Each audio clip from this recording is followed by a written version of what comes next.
first name's Don. At Bohle Family Dental, I had fillings, several fillings put in. I heard about them off of TV, and the office and staff is great people.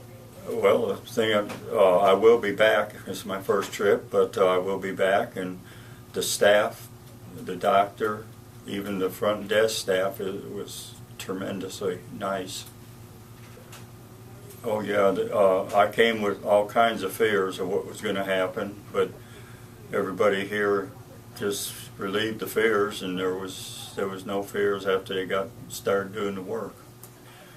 Well, mostly about the staff. It starts right at the front office. Everybody just seems to care about you.